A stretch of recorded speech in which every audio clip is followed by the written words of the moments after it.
You have tried quitting drinking before, maybe more than once, but every time you somehow end up drinking again. You know you had to stop, but you don't. What if I told you that the key to staying stopped has nothing to do with willpower, but with something much deeper? What if I told you that most people fail not because they are weak, but because they're fighting the wrong battle? After 20 years of trying and failing, I finally discovered the hidden reason it was so hard to stay sober. Once I figured this out, I took back control of my life and started thriving again. Stay tuned because I'm going to show you how. Hi, this is Alex, the Sober Dad. Thanks for joining me today. I'm here to help you reclaim your life from alcohol and become the great man, husband, and father that you know you can be. Like a lot of people, I started drinking when I was young, in my teens, and I started doing it because it was fun. Growing up, I had this friend, let's call him Robert, and Robert's family had this land outside the city. The idea for this land is that they wanted to build this big ranch, but at some point they ran out of money. So all there was a half-built house, a barn, and a bunch of animals run around. This is the perfect place for teenagers to hang out and be up to no good. Robert's parents would take us there over the weekend and just leave us to our own devices for the whole weekend. We would buy alcohol and drink because we were teenagers, and that was like the manly thing to do. You know, we wanted to pretend that we were like this big man, so we would like buy alcohol and drink. At the time, it seemed like a lot of fun to be by ourselves, doing all kinds of stupid things and not having to answer to any adult. We had this stupid rule that whoever got drunk first would get beat up by the other person. And the first time this happened, my friend Robert got drunk. So I dutifully punched him in the face and knocked him down. And what is more fun than beating up your best friend while drunk? Well, it was until it was my turn, when I was the one who got drunk and I got beat up by my friend. I still have the scar here in my chin because when I fell, I hit myself on the ground and I started bleeding like crazy. As I grew up, I kept drinking and I thought that it was a lot of fun because it allowed me to socialize and hang out and be part of the crowd, to the point that I thought that drinking was a very important part of my life and who I was. Now fast forward a few decades and I am stressed out to my nose at work, finances, family responsibilities, and drinking every night just to feel really hangover and crappy the next day. Worse yet, things started slipping through my fingers and my job started suffering and my relationship with my wife started suffering. My own image of myself started suffering. And it made me wonder, when did all that fun become a trap? Looking back, I realized that it happened slowly, kind of like the proverbial frog in the pot that doesn't realize that the water is starting to boil. In the beginning, it feels nice and comfortable, but then it burns you. When I first tried to quit, I thought it was about desire. If I had enough willpower, I could quit anytime I wanted. But here's what nobody told me. Alcohol was not the real problem. It was the fact that I was using alcohol to cope. Drinking wasn't just a bad habit. It was the solution, my way of numbing emotions I didn't know how to handle, and quite frankly, I didn't even know I was experiencing. And as long as I ignored that, I kept going back. So the real battle is what I call emotional freedom. And it's the part of sobriety that almost nobody talks about. 80% of sobriety is about learning how to manage those strong emotions and live with your feelings without having to run away from them. Think about it. Frustration, shame, disappointment, anger, loneliness, stress and anxiety. If alcohol has been your crutch, your shortcut, your escape, what happens when you take it away? Most people who try to quit relapse, not because they're weak, but because they don't have the tools to deal with what's underneath. So stopping drinking is relatively easy, and I call that physical sobriety. Sure, when you stop drinking, and if you've been drinking for a very long time, you're gonna go through a lot of withdrawal. And you're gonna have some really rough time trying to get past these withdrawal symptoms. But the toughest period of physical withdrawal only lasts for a few days. And if you're able to stay away from alcohol for a few days, a few weeks, your body starts adapting to being without alcohol. But this is not true of emotional sobriety, which is the way to achieve emotional freedom, learning to feel, process, and regulate your emotions without numbing them. I want to take a step back and talk about the role that trauma has in all our lives. When a lot of people hear the word trauma, they might think that trauma only comes from extreme events like war or extreme physical abuse or torture. The truth of the matter is that we all experience trauma one way or another growing up and as part of our life experiences. Losing a loving pet or a friend can be very traumatic. Being made fun of because of the way you look, the way you sound, can be very traumatic also. The point is that as a consequence for these events, we carry these very strong emotions that we may not know how to deal with, or even that we carry them with ourselves. As a kid, I struggled in school, specifically in the 5th grade. And I did not do very well. And I hid the fact that I was not doing well from my parents till the point that the teacher had to hold me back one whole year. This was very traumatic for me. And I have carried this with me even into adulthood, in the workplace, when I feel that when there is a problem at work or where things are not going well, that I'm going to flunk, that I'm not gonna do well, that I'm gonna get fired and things are gonna be just terrible. This causes a lot of anxiety that I carry with me all the time. Little did I know that at some point I started to drink in order to cope and to deal with these strong feelings of anxiety. Because first of all, I was not aware that that's what I was doing. And second, because it gave me a pause, it gave me a respite from these very strong feelings that I really did not know what to do with. And so towards the end of my drinking career, I was just drinking more and more and more. And the paradox was that because of all of this drinking, I was doing worse and the quality of my life was going downhill, even though I was using alcohol in order to not feel so anxious. What about you? Do you use alcohol in order to deal and cope with some strong emotions? Leave a comment and share your experience because it might help somebody else. Okay, so what does emotional freedom looks like?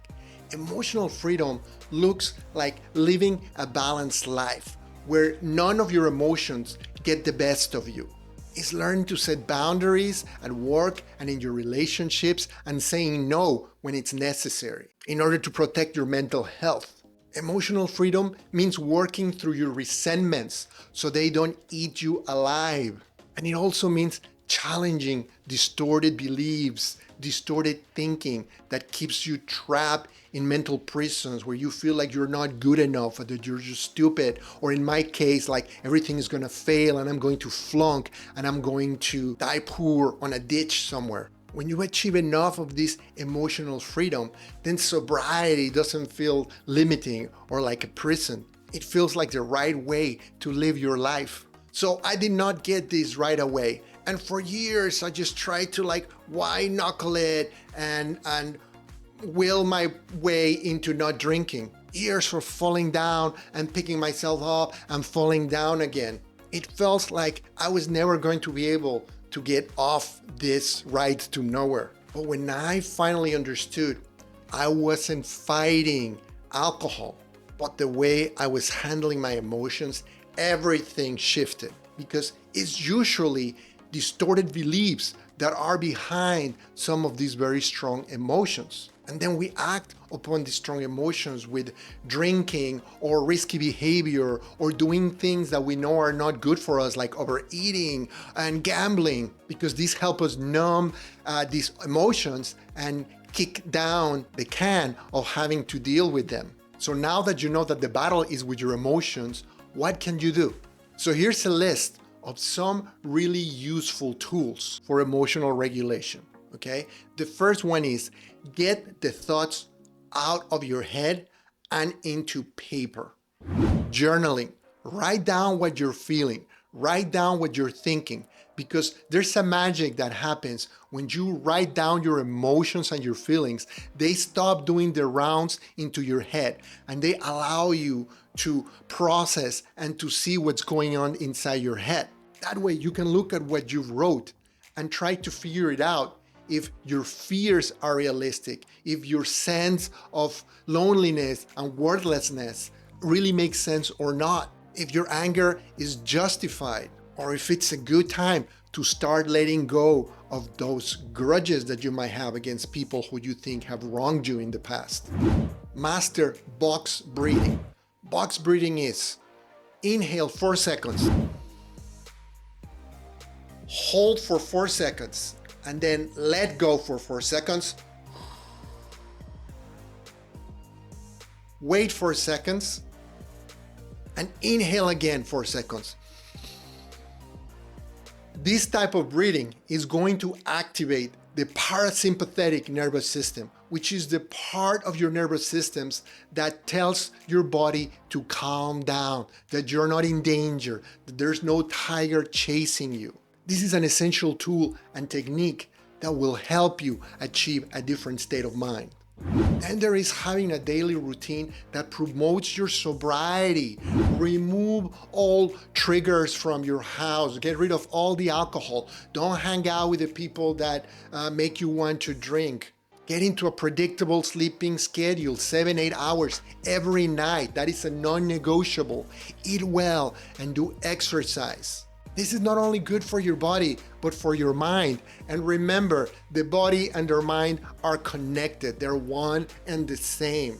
We are creatures of habits, and having a daily routine that promotes sobriety kicks willpower any day of the week. Develop a toolbox of activities that you can engage instead of drinking. Things that you like to do with the people that you like.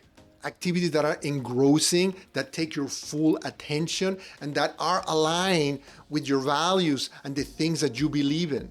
Pick up a new hobby, sport, or activity that helps you achieve this. Set boundaries with other people. This is not because you're gonna be antisocial, but this is self-protection. A lot of us have a big problem saying no for fear of rejection, if it's in a social situation or professionally at work.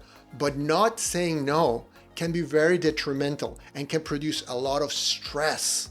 Then there's redefining what fun means to you. You might think that fun is just drinking every day or going out with your buddies to the bar and have fun, or drinking when you're playing golf or fishing or whatever. But fun can be music, concerts, laughing, dinner, parties without alcohol.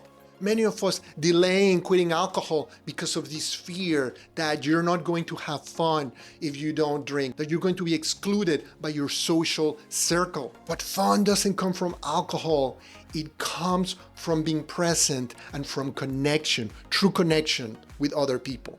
As we learn to deal with these strong emotions in order to achieve emotional freedom, you have to watch out for not substituting one addiction with another.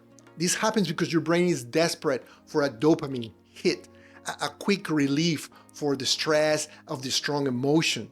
So you might rush to sweets or food or other things that provide you some kind of relief. And then you end up getting stuck with this other substance or activity as a replacement, and you might end up in the same place. So the key here is to recognize that it's happening and to rebalance. And we have to learn to live with discomfort, because there's no law of the universe that says that you should be comfortable all the time. We all have to learn to live with some amount of discomfort, temporary discomfort. This is normal part of the human condition. We all feel sad, lonely, angry, tired at times. This is normal, and it's okay to sit with the strong emotions and do absolutely nothing about it. Reaching out for alcohol provides you with quick relief, but realize that it's short-term gain for long-term pain. So don't lose sight of the prize. The ultimate goal is emotional freedom. And as a consequence of that, you're never gonna need to drink again. And ultimately, sobriety is not about deprivation, it's about freedom. Freedom from resentment, shame, chaos, and unhealthy coping. If this is connecting with you, I want you to know two things. One, you're not broken. There's nothing fundamentally wrong with you, at least no more than everybody else. And two, that you can build this kind of freedom. This is available to you. At the end of the day, you already have everything you need inside of you to change your life and get off this train to nowhere. If you're willing to come to terms with your traumatic experiences, your strong emotions, and are willing to do the work to live a healthy, connected, a balanced life. I have put together a great free resource, which I call the Reset Method. And it will help you to master your emotions when you feel that they're getting the best of you and you feel like you're getting bombarded by cravings. So get a copy of this free guide. Click the link in the description below. And if you want to know about the 3 biggest lies that we have been fed about alcohol that keeps us trapped in vicious cycles, check out this video that I made for you. And if you enjoyed this content, hit the subscribe button so you don't miss any of it. And please share with anybody who you think might benefit from this. This is Alex Rivera, the Sober Dad. Thanks for watching, and I will see you soon.